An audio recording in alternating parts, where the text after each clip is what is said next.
Hi everyone.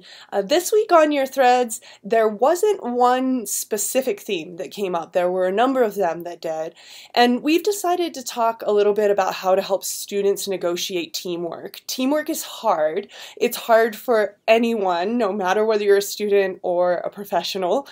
And one of the ways that I have found that we can help students and all teams work on their positive teamwork is through collaborative communication.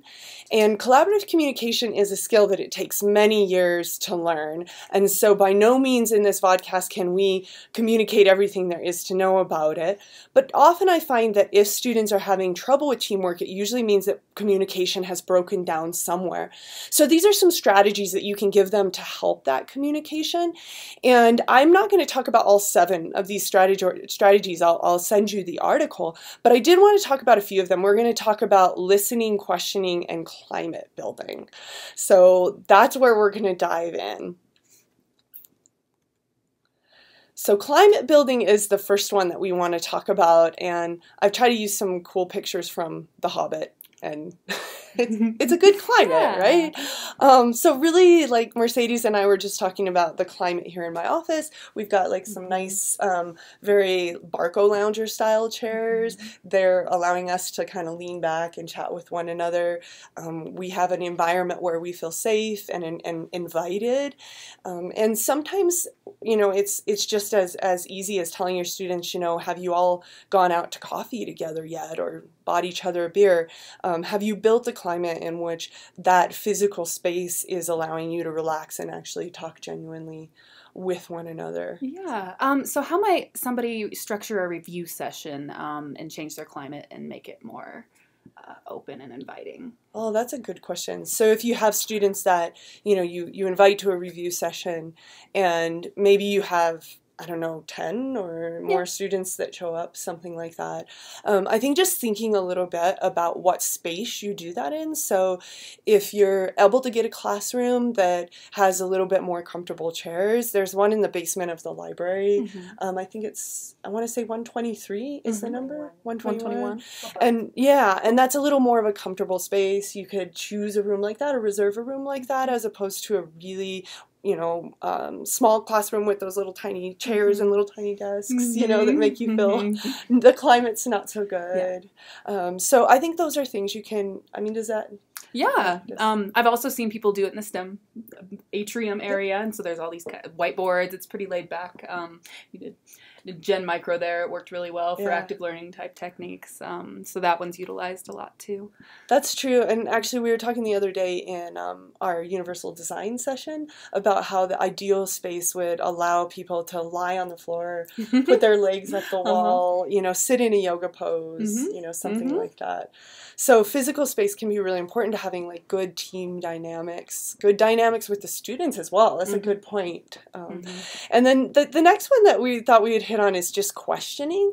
We all have this tendency to ask really closed-ended questions. So we'll look at somebody and say, hey, don't you think that's like the best movie ever?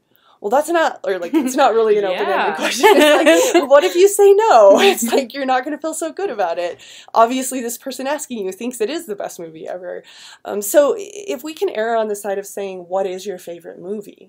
Or what concepts are causing you pause right now, as opposed to, don't you think that one is the hardest? Or essentially shutting the question down before it's asked.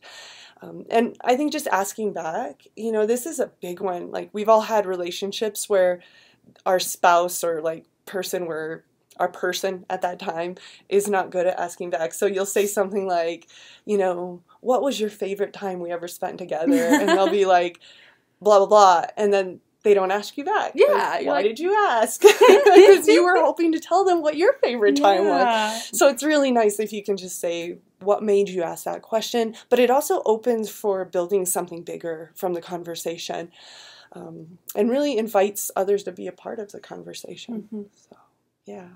What is your favorite movie ever? The Wizard of Oz. What about you? Oh my gosh. That's crazy. I used to be terrified by that. Oh, really? A movie called The Red Violin. Red Violin. Yeah, Yes. you have to check it out. Yeah, for sure. Yeah, everybody should check it out. And the last one is just listening. Oftentimes when we're in a conversation, we're thinking about what we want to say instead of actually listening.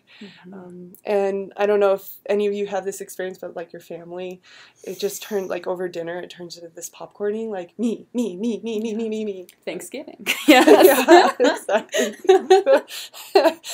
So, that it doesn't get us somewhere. I mean, no one has actually got their ears open to hear, to truly hear. Yeah. And sometimes that takes suspending your own thoughts, like what's going on in your roller coaster world. Yeah, and if it's important, you'll come back to it, right? But yeah, that's true. Actually, the coach that I have for collaborative communication says, let it go, and if it was truly important, it'll come back to you. So, yeah, it balance internal thought with genuinely hearing others, so hold space for others. And I guess we've got Gandalf there, probably a pretty good listener. But I also think when I think about teamwork, I think a lot about Harry Potter, because the notion that we sometimes tend to dismiss certain teammates even before we've seen what they're capable of. So I think a lot of people dismissed Neville before we got to see that he was actually capable of helping to save the world. So remember your teammates, tell the students, remember their teammates might surprise them in the end of the day.